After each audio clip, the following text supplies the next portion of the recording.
layanan dasar mobile dan cloud computing.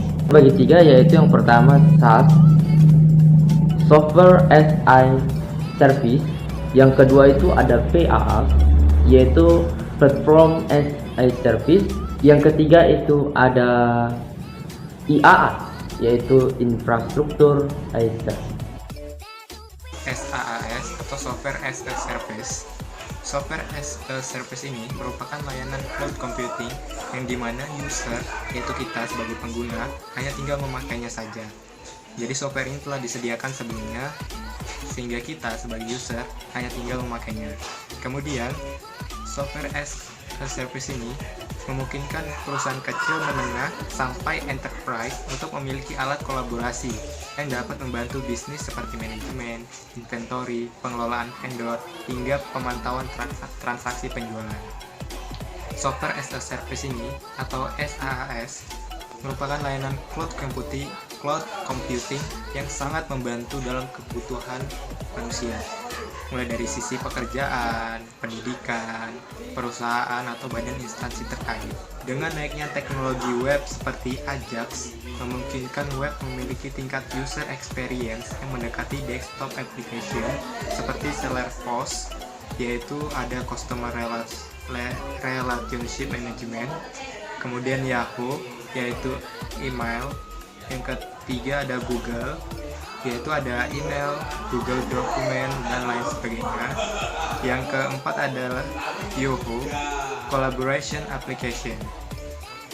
Jadi penggunaan dari aplikasi Software as a Service ini banyak sekali manfaatnya yang dapat membantu dalam pekerjaan manusia. Platform as a Service ini merupakan layanan dari cloud computing di mana kita menyewa seperti sebuah rumah berikut dengan lingkungannya. Jadi lingkungan di sini untuk platform as a Service itu berupa sistem operasi, network, database engine, framework aplikasi, dan lain sebagainya untuk menjalankan aplikasi yang sudah kita buat. Untuk contoh penyedia layanan platform as a Service ini berupa Windows Azure, Amazon Web Service, dan masih banyak lagi. Bahkan traditional hosting juga merupakan contoh dari platform as a service. Keuntungan dari menggunakan platform as a service ini adalah kita sebagai pengembang dapat fokus pada aplikasi yang kita buat, karena kita tidak perlu memikirkan operasional dari sebuah rumah ataupun tempat untuk aplikasi kita. Platform as a service ini memiliki beberapa fitur, yaitu development tools-nya berbasis browser internet. Kemudian skalabilitasnya cukup tinggi, yaitu ketika aplikasi yang kita upload mulai digunakan oleh banyak user, maka secara otomatis layanan pada platform as a service ini akan menskalakan aplikasi kita menjadi lebih baik lagi dalam melayani penggunaan aplikasi kita. Kemudian ada juga access control, security, dan web service. Fitur selanjutnya yaitu integrasi yang mudah dengan aplikasi lain selama pada platform yang sama. Kemudian yang terakhir yaitu tersedianya konektor untuk terhubung dengan sistem lain di luar komputasiku.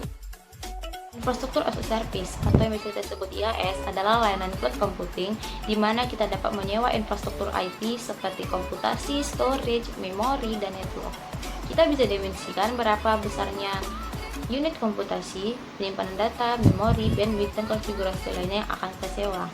Jadi mudahnya gini, IaaS ini adalah menyewa komputer virtual yang masih kosong, di mana setelah komputer ini kita sewa, kita dapat menggunakannya sesuai dengan kebutuhan kita. Kita juga bisa menginstal sistem operasi dan aplikasi di atasnya. Contoh penyedia layanan IaaS adalah Amazon EC2, Windows Azure, Telkom Cloud, dan lain sebagainya. Manfaat dari IaaS adalah kita tidak perlu membeli komputer fisik. Selain itu, konfigurasi komputer virtual dapat diubah dengan mudah. IaaS pada umumnya memiliki beberapa fitur. Yang pertama, memiliki pilihan virtual machine yang beragam, baik yang sama sekali kosong, memiliki OS pre-install, bahkan telah memiliki beberapa Office Productivity Tools terinstall. Yang kedua, kemampuan untuk meningkatkan atau menurunkan kemampuan computing baik secara manual ataupun otomatis. Ketiga, terdapat tools untuk memproses banyak data maupun memproses aplikasi dengan perhitungan yang rumit.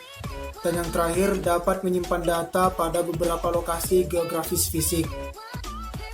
Dapat disimpulkan bahwa ketiga layanan dasar ini memang ditujukan untuk memudahkan pekerjaan kita sebagai pengguna atau user, sehingga dapat mempermudah proses pengerjaan dan mempersingkat waktu yang mungkin akan terbuang sia-sia karena beberapa kendala. Nah, di sini ketiga ini disediakan untuk mempermudah proses sehingga kita tidak membuang waktu secara sia-sia. Kemudian di sini ada sumber referensi dari mana kami mendapatkan beberapa inti-inti pokok sari dari materi yang kami paparkan. Yaitu ada dari buku berjudul Buku Ajar Cloud Computing, kemudian dari buku yang berjudul Sistem Operasi Computing dengan Windows Azure, kemudian ada juga dari web yaitu www.academia.edu.